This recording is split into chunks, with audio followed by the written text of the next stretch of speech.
very high standards. So if you also get this benefit, then you'll find your life is just on a whole new platform. And, well, this is very hard to describe. How happy, how satisfied you become when you actually attain the benefit of the esoteric teaching. The best thing is to taste it for yourself. If you chant, if you take prasadam, vegetarian food offered to the Lord with love and devotion, if you try to engage others in this process, that is the most powerful service. That's what Krishna says right in the end of Bhagavad Gita. He says, the devotee who reveals the secret of spiritual life to the other devotees is my most dear servant.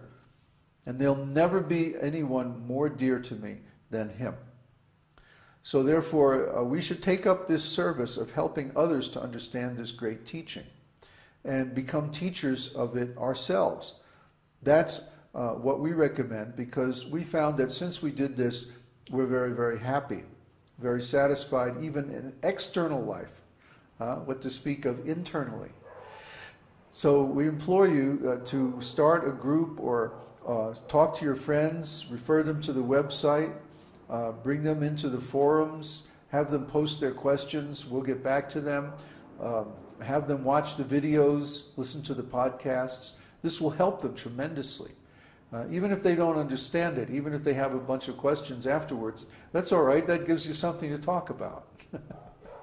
So you can refer them to the scriptures. We have all the scriptures on the site. You can download them to your computer, search the Veda base and all that stuff. If you have any technical problems, Uddhava can help you with that, or I can help you. We have all help available. You have to be willing to do the work. So we ask you, please approach this great teaching and make this knowledge your own. And you will get the tremendous benefit. And ultimately, we request that you also become guru. That means you attain self-realization for yourself, and then you help other people attain the same thing. Okay, so let's go on to Sri Vishnu Sahasranam,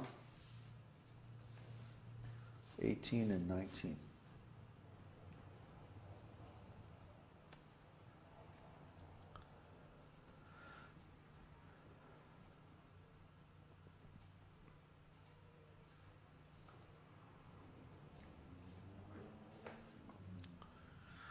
Om Namo Bhagavate Vasudevaya Svayam Bhusham Buraditya Pushkaraksho Mahasvanaha Anadi Nidhanodhata Vidhata Dhaturutamaha. So Swayambhu means Lord Krishna is the self-effulgent Lord. Swayam means by himself, and Bhu means effulgent. Bhu refers to the process of emanation. And the Lord emanates both the spiritual energy and the material energy through his different expansions. And he is actually the source of all material and spiritual worlds. His effulgence is called the Brahman. Brahman is the root substance of all manifestations. But you notice that we say the Brahman comes from Krishna's form. It's the effulgence of Krishna's form. That means that Krishna's form is not made of Brahman. Let that sink in for a minute. In the material world, we think of things as being a form made from a substance. For example, this sheet of paper is actually made from wood. So wood is the substance and the paper is the form. But that's not true of Krishna's transcendental form. Krishna's form is something unique. We don't know what it's made from. Krishna's form is eternal. It's not like Krishna's form comes into being at a certain time. Therefore, there's no raw material of which Krishna's form is made. Krishna's form is fundamental, and everything else comes from Krishna's form, both the spiritual energy and the material energy. So we don't know what Krishna's form is.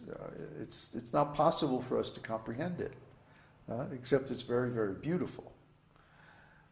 Krishna's form is so powerful that his form is also the source of the Brahman.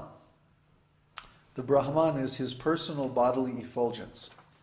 So the spiritual energy that comes from Krishna's form, that radiates or is emanated by his form, is the root substance of all other manifestations. That is the Brahman. So he is self-effulgent. He doesn't require anything else to be effulgent. It's not like his body is made of Brahman. No, because body is the source of the Brahman. So try to understand. Krishna is something completely inconceivable. We can't imagine, we can't know. We don't have the power to understand what Krishna is. He's always a mystery. He's always an enigma, even to his closest devotees. Because he's the source of everything. He is the singularity at the core of all things, of all manifestations, material and spiritual. So he's Svayambhu. He's self-effulgent. Next is Shambhu. His auspicious transcendental qualities bring great happiness to the devotees. Shambhu, of course, is also a name of Lord Shiva. But you'll find that all the demigods' names are originally names of Krishna. And the same is true of Shambhu. Well, here we see that that same syllable again, bhu. So bhu again refers to the process of emanation. And sham means everything. So he's all auspicious, he's the source of all qualities, actually. Both Shambhu as Shiva in the material world and Shambhu as Krishna in the spiritual world are the source of all qualities of their respective realms. So when we think of Krishna, we should understand that he contains all the qualities that are manifest in anything else. So everything else that exists has its source in him. That means he is the original reservoir of all those qualities.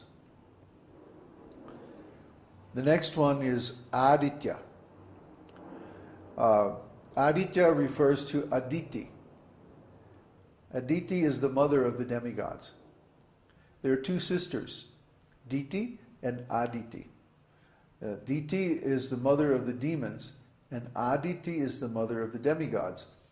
So Krishna becomes the son of Aditi as Vamanadev. His incarnation of Vamanadev is when Bali Maharaj had taken over the universe from the demigods. Bali Maharaj is from a demon family. He's from one of the sons of Diti.